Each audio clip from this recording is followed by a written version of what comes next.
Jadi teman-teman gak usah terkejut. Oh, ada planters yang lagi nanam necrolepsis. Disemprot, malahan rumput ditanam. Kok lucu? Kita ejek-ejek ada orang nanam rumput di kebun sawit. Kita tidak bisa nilai benar atau salah terhadap sesuatu. Apalagi hal itu belum pernah kita coba. Teknisnya, perawatannya, jadi berbeda-beda antar orang, antar PT, antar perkebunan, antar perusahaan. Cara pupuk aja beda-beda.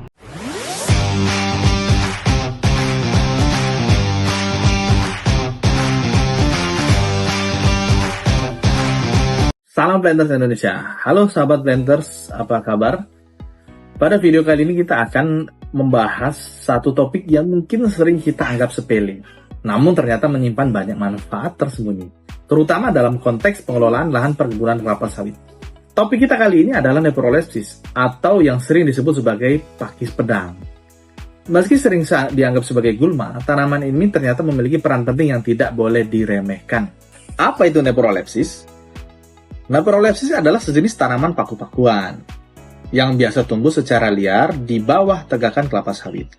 Tanaman ini termasuk dalam kategori gulma karena tumbuh secara spontan dan tanpa ditanam oleh manusia.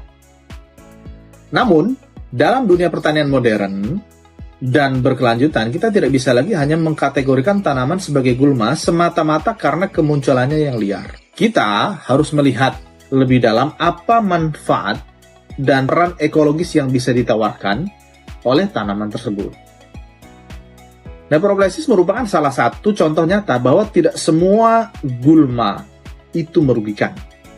Di banyak perkebunan kelapa sawit, terutama yang sudah menerapkan prinsip-prinsip agroekologi dan konservasi tanah, necrolepsis justru dijaga dan dipertahankan. Kenapa ya? Kira-kira peran necrolepsis sebagai tanaman penutup tanah. Salah satu manfaat utama necrolepsis adalah sebagai tanaman penutup tanah atau cover crop alami, teman-teman.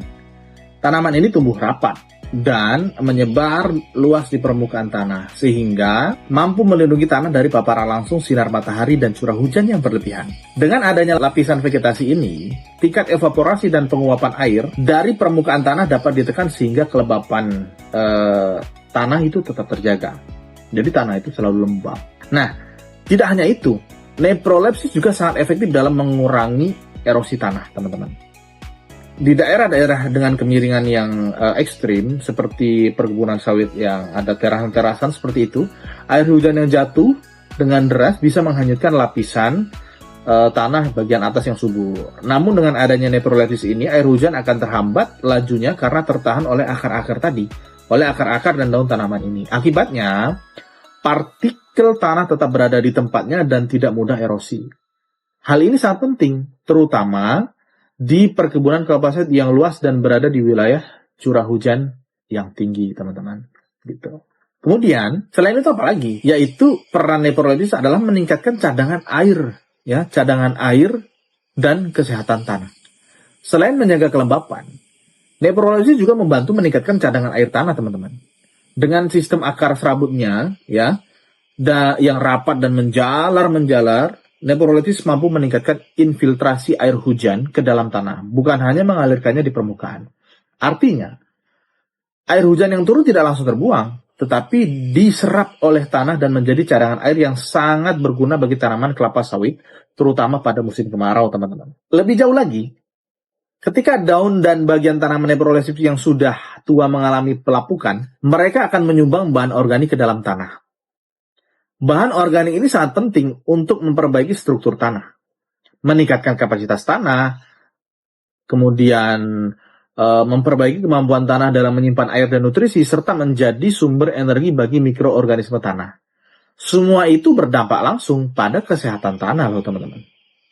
Dan pada akhirnya mendukung pertumbuhan dan produktivitas dari kelapa sawit itu sendiri. Berikutnya, manfaat dari necrolepsis adalah menjaga keseimbangan ekosistem dan mengurangi penggunaan pestisida. Manfaat lainnya yang tak kalah penting adalah peran necrolepsis dalam menjaga keseimbangan ekosistem di dalam areal perkebunan. Tanaman ini bisa menjadi habitat bagi berbagai jenis serangga predator alami, seperti laba-laba, kumbang tanah, dan serangga lainnya yang memangsa hama kelapa sawit. Di antaranya ada ulat, ya kan, ada wereng gitu. Dengan tersedianya habitat yang mendukung, populasi predator alami ini dapat meningkat secara alami dan berdampak pada penurunan jumlah hama tanpa harus menggunakan pestisida. Gitu. Udah kita nggak keluar biaya untuk beli pestisida, dan tentu secara lingkungan lebih baik kalau kita tidak menggunakan pestisida. Pengurangan penggunaan pestisida ini tentu saja membawa banyak keuntungan gitu. Selain mengurangi biaya operasional, juga membantu menciptakan lingkungan kerja yang lebih sehat bagi pekerja dan mengurangi risiko penyebaran lingkungan. Inilah yang disebut dengan pendekatan pengendalian hama terpadu yang ramah lingkungan dan berkelanjutan. Jadi teman-teman gak usah terkejut kalau lihat beberapa video ada planters yang lagi nanam neprolepsis. Loh, kok rumput ditanam? Loh, orang rumput disemprot, malahan rumput ditanam. Kok lucu? Terus kita ketawain orang yang nanam neprolepsis itu. Terus kita ejek-ejek ada orang nanam rumput di kebun sawit. Kita nggak tahu, teman-teman. Ya, di balik semua itu sudah ada kajian, sudah ada analisa, bahkan mungkin sudah ada pengalaman-pengalaman orang-orang yang melakukan itu, teman-teman. Ya. Jadi sederhananya di dalam dunia perkebunan, khususnya perkebunan kelapa sawit, kita tidak bisa melakukan judge gitu ya, menilai benar atau salah terhadap sesuatu yang dilakukan oleh orang lain. Apalagi hal itu belum pernah kita coba, belum pernah kita praktekkan. Nggak bisa kita melakukan judge, teman-teman. Kita itu menghargai aja perbedaan-perbedaan yang terjadi karena kelapa sawit itu kan komoditi makhluk hidup, ya. Tanaman itu adalah makhluk hidup yang memiliki keunikan, kultur teknisnya, perawatannya, budidayanya, ya kan, strateginya itu bisa jadi berbeda-beda antar orang, antar PT, antar perkebunan, antar perusahaan, antar negara. Ya, teknis panen aja ada yang beda, cara mupuk aja beda-beda. Jadi kita tidak bisa mengejek atau mendiskreditkan orang yang melakukan perlakuan yang berbeda dengan yang kita lakukan. Gitu ya.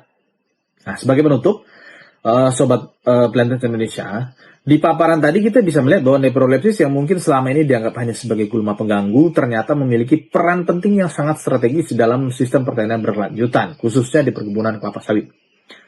Tanaman ini membantu menjaga kelembapan, mengurangi erosi, memperkaya bahan organik tanam, meningkatkan cadangan air, serta mendukung keseimbangan ekosistem. Semua manfaat ini akan kembali mendukung produktivitas kelapa sawit tanpa harus bergantung penuh pada bahan kimia. Maka dari itu, mari kita ubah cara pandang kita, jangan buru-buru membahas neprolepsis, pelajari perannya, manfaatnya, dan bagaimana cara mengelolanya dengan baik. Karena dalam banyak kasus, alam sebenarnya sudah menyediakan solusi. Kita hanya perlu lebih peka dan bijak dalam membaca solusi tersebut. Terima kasih sudah menonton video ini. Jangan lupa like, share, dan komen.